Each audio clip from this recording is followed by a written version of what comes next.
Hey everyone, and welcome to the Creative Financing Podcast. I'm Nicole Kimanjian. I'm here with Cody Richard and the host of this show, Jeff Rappaport. This is episode 222, and today we're going to be covering the current state of the market, specifically residential, and how creative financing can be used. While listening to this episode, if you guys have questions, please head over to the Creative Financing Podcast Facebook group. If you're not part of the community, just search the Creative Financing Podcast in Facebook and ask to join.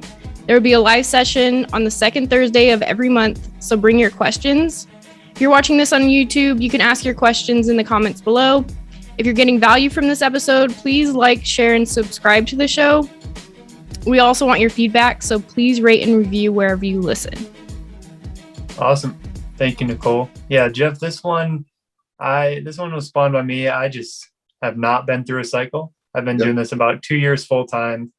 The only weird part I've experienced is that it was during COVID, but I've not seen a market go through a upswing. I wasn't around for 08, 09. So I want to hear your perspective, and especially relating to creative financing, how it's going to be affected. So I guess for starters, what do you think is going to happen in 2022? Like, do you think interest rates keep going up, prices go down, or where do you think generally it's going to go? So first of all, this is purely speculative, and my best guess, I believe that interest rates will continue to rise through most of this year, if not through the entire year. That my guess is by the end of the year, we'll be in the high 6s, low 7% range.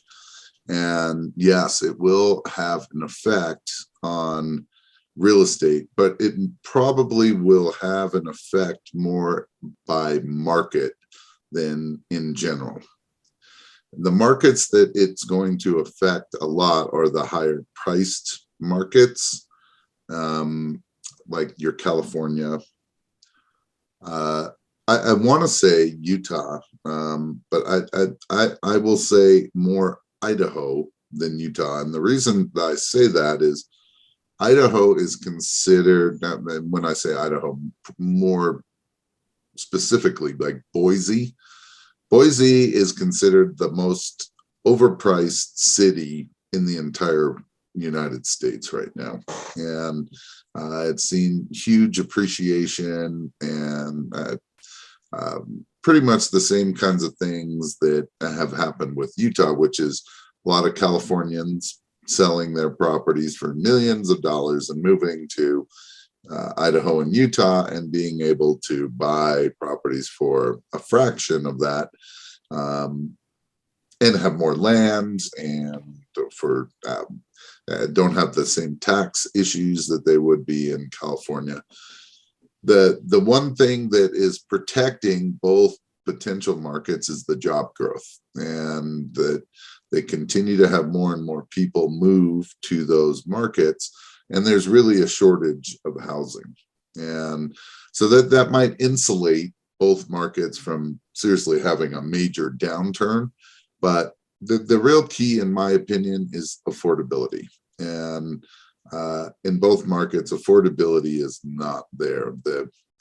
The rental market and the home buying market are really unaffordable compared to what people make in those markets. So I personally think that what you're going to see is a rise in inventory. You're going to see houses sitting on the market longer. You're no way going to see the same multiple offers on properties. And you're going to start to see a shift it's going to become more of a buyer's market than a seller's market. What that will do to values still remains to be seen. And there are extenuating circumstances, right?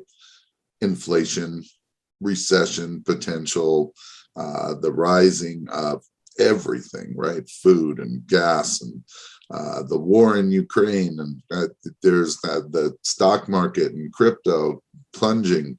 There are a number of extenuating circumstances that could change this from more of a slowdown and a slight drop to a crash. And we'll just have to wait and see. But I think that ways that you need to be aware of is that, one, you got to stop thinking that everything is just going to keep going up and up. Like, you can't buy something or put something under contract and think that the market's going to bail me out in 90 days or 180 days, whatever. If anything, you should probably be going in with, I'm going to give myself a little extra cushion based on that the market could be going down by the time that I turn around.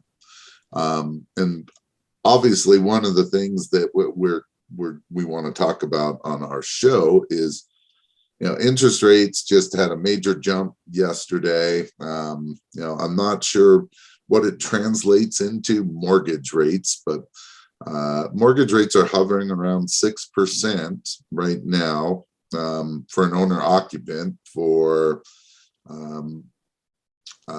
being a good credit buyer. And so 6% on these inflated prices makes things really unaffordable. But obviously the key that I believe is using creative financing and more. And right now, I think we're in a bit of a transition, residential wise, that the message hasn't gotten out to everyone yet.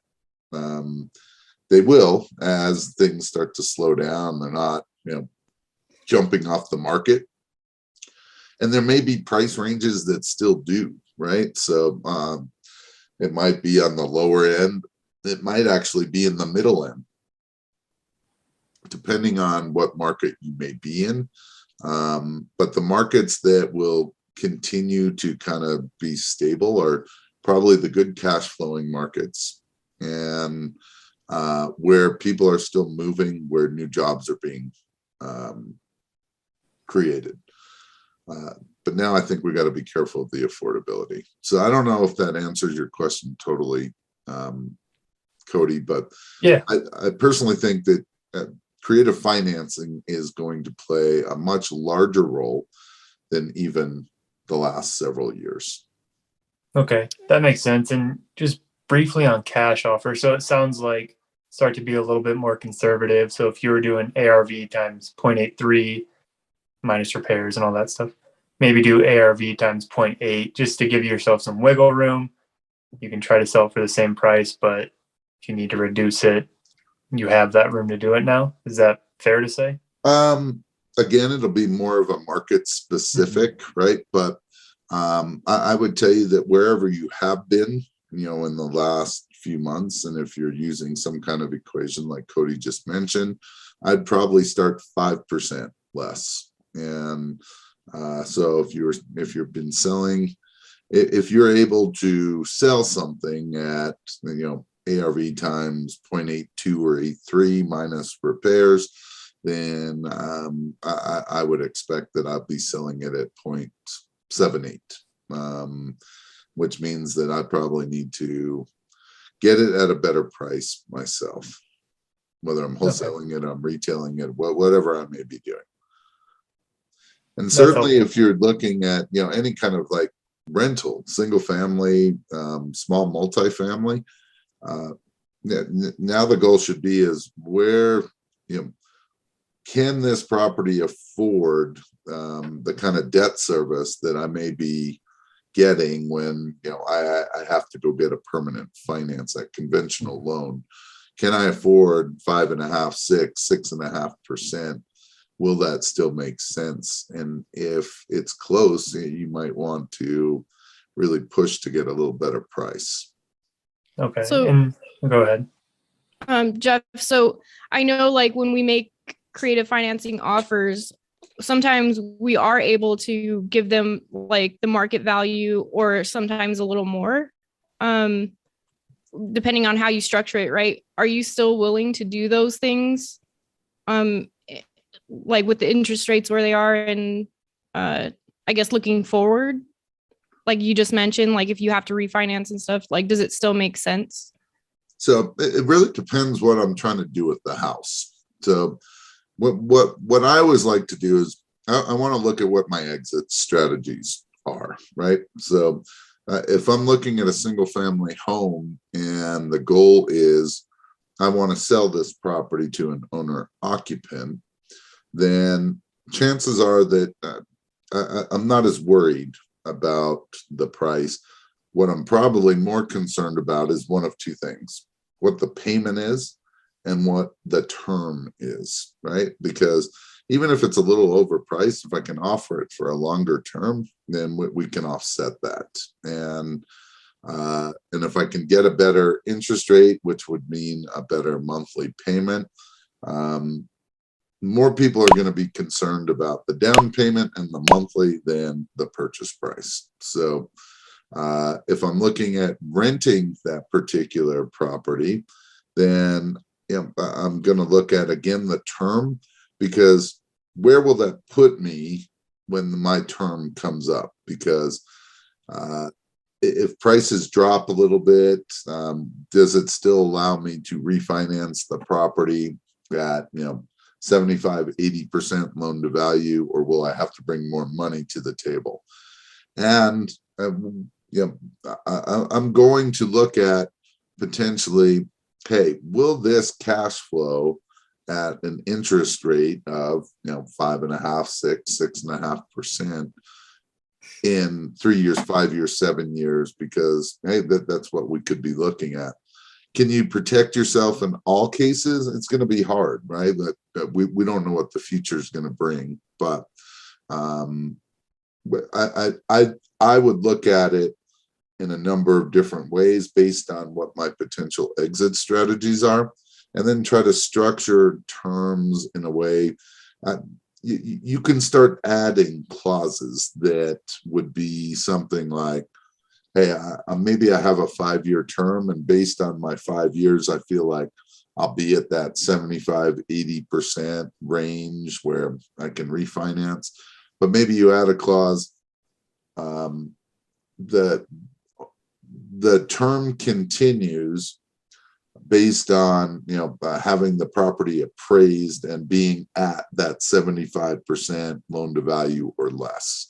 That way, hey, if prices have come down a bit, that you're not stuck in a position where you'd have to bring more money to the table and pay a higher interest rate, which would kind of be catastrophic in a lot of cases. So, Yeah, and I feel like that would be useful for both rental and owner occupants, right? To give them, make sure you're not putting an owner occupant in a position where 3 years down the road they can't pay the balloon. And I would try to get away from all the shorter term kind of financing and try to push for longer term. One, it will fit better with all the Dodd-Frank and SAFE Act rules already. But two, that, you're not putting yourself or a potential buyer in a position where the refinancing is going to be difficult, if not impossible. So when you say shorter term, you're thinking it should be 5+ years going forward. Get rid of the 2, 3, 4 year. Yeah, the goal will really be depending on what the property is, like where it is, what kind of price are you offering, all of that kind of stuff. That to me, the probably the most important thing that you can get right now is a longer term. I know people will think that, hey, as interest rates rise, that we on the acquisition side will be forced to pay a higher interest rate. That is absolutely not true.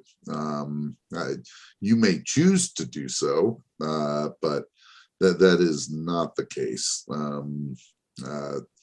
As interest rates rise, I just got a deal with no interest for 5.5 years. So don't think that just because interest rates are rising, you have to start offering a higher rate of interest. If you follow our podcast, you know about my hybrid interest rate, and it does not climb as interest rates climb. I'm not making a hybrid rate at 3.5% when I've been doing 2.5%. The reason it was 2.5% to begin with is that when I started that whole thing, that was around what we call the lowest federal interest rate. And So as long as it matches the lowest federal interest rate or above, it's fine. So, but if we're paying 6.5%, I'm not offering 4, 5, 6, 7%. Yeah, I just had a seller ask me, he wanted 6%, and I said no, not happening. Property, if you want 6%, I got to take out $500,000 off the purchase price. So, up to you. Which one would you rather have? Okay. And I was curious on the very short term. So I know we make the short term owner financing offers that are more for rehabbers. Where do you stand on that? Because I felt less confident in those 3 to 5 years offers, and it's good to know contingency you could put in and kind of spread that out further. Yep. But I'm not sure with how volatile it could be, how those short-term financing offers would go. Really good question. To me, the short-term finance offer follows the cash offer, right? So if you're dropping your cash offer, 3 to 5, 7%, then the short-term financing offer is following suit. Now, it's always going to be a little higher than the cash offer. And what I would do, this me personally, is that I'd come in even less with cash and have a bigger difference between the two. Because really, for me, I'd much rather have the short-term owner finance offer, right? Because not only am I having to not play the whole game of finding private or hard money and paying the higher rates and the potential points that one, I'm going to get into more properties because I'm passing on some of the savings to the seller, right? So, and I might create principal only payments or no payments during the 6 months, 8 months, year, whatever it may be. And that's helpful to me. One of the other things I would tell you, and we're certainly not there yet, but for the last several years, we're taking what the seller wants and trying to figure out a way to give it to them, right? And that mindset will always get you more deals. But as the market shifts more, we're probably having to give less of what the seller wants, and the seller is going to have to take more of what we're offering, if that makes sense. So understanding kind of the balance there. At some point, creative financing is like a cash offer. At some point, the answer is no, I can't do that, right? And understanding where that no needs to be is a very important thing when the market is kind of shifting, because we don't want to go overboard, right? It's kind of easy when it goes up and up and up. It's like, yeah, I'll give you, retail plus, but because more than likely in 3 years, 5 years, whatever, it's worth even more now, right? And maybe significantly more. Going the other way, we want to be a little more careful, a little more cautious. So you're saying that it might get a little easier to make these creative financing deals with sellers. I'm not saying that I think it will be. I am saying it will be. Yeah. Okay. Yeah. And the reason I say that is that we have been fairly successful in getting creative financing deals accepted in the best market of all time, right? Where literally no one really needs to do owner finance, to the point where people will need to.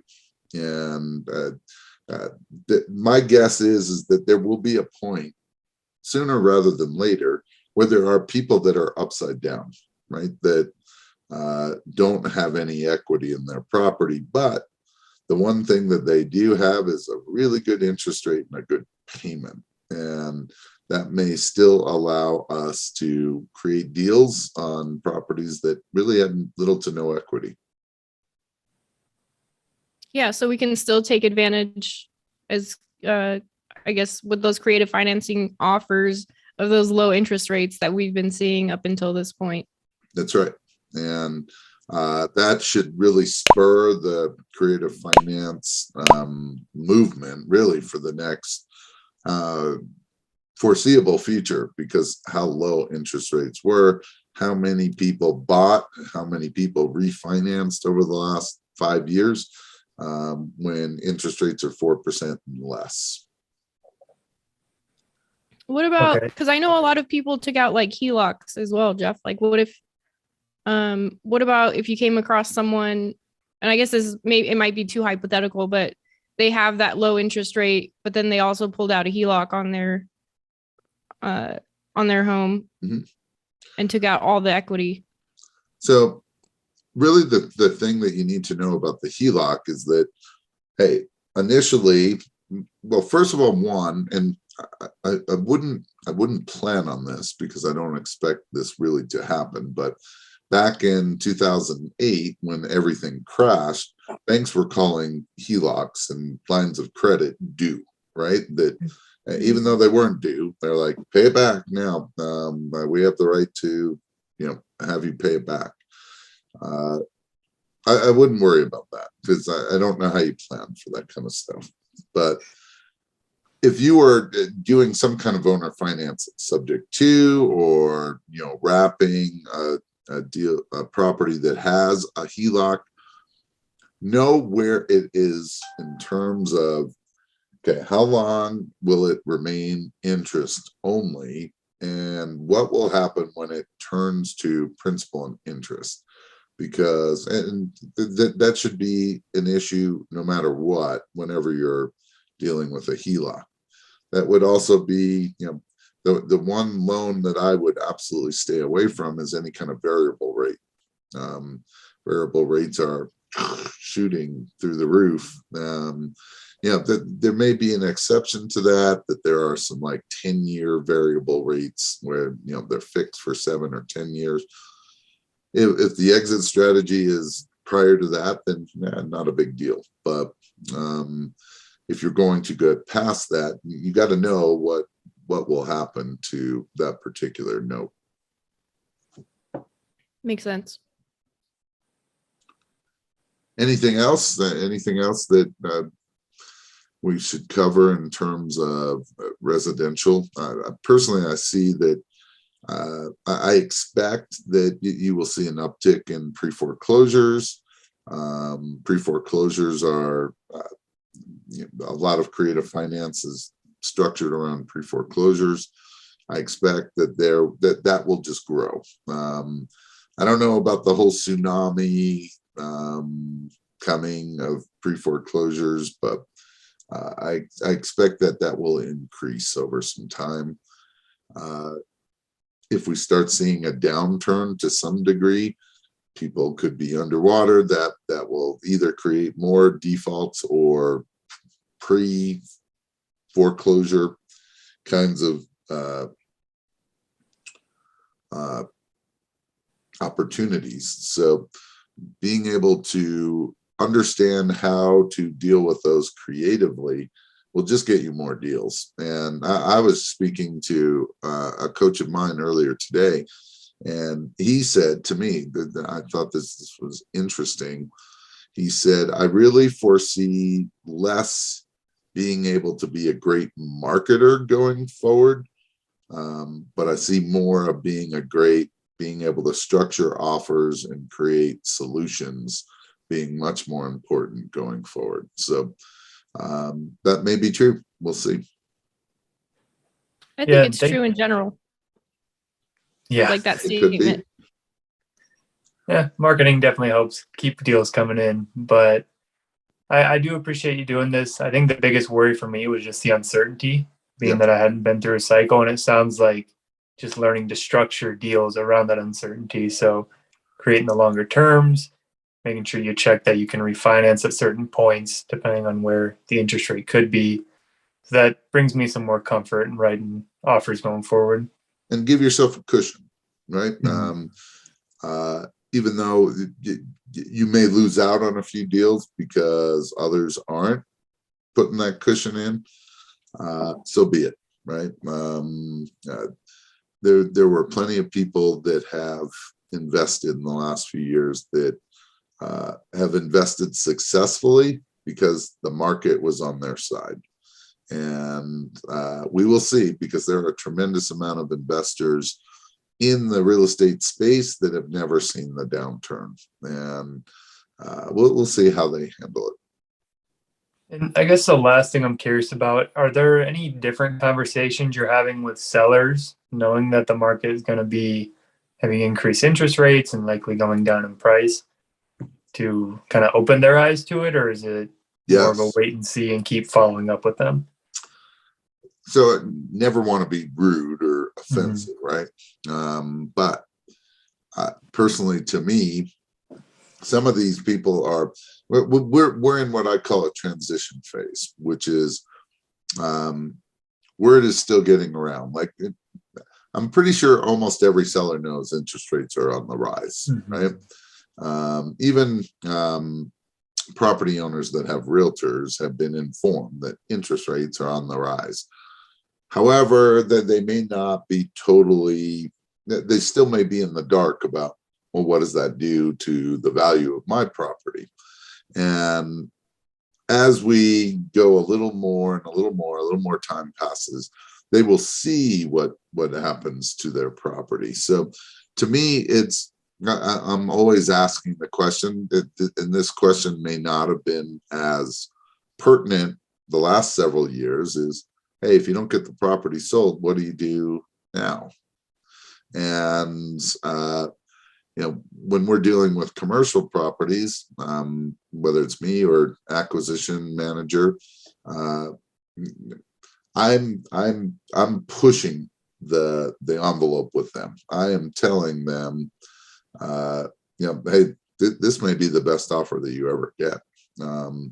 Or when we're talking again in 3-4 months, you're not getting the same offer again. And they got to know that. And or when they start presenting numbers and those numbers don't work, right?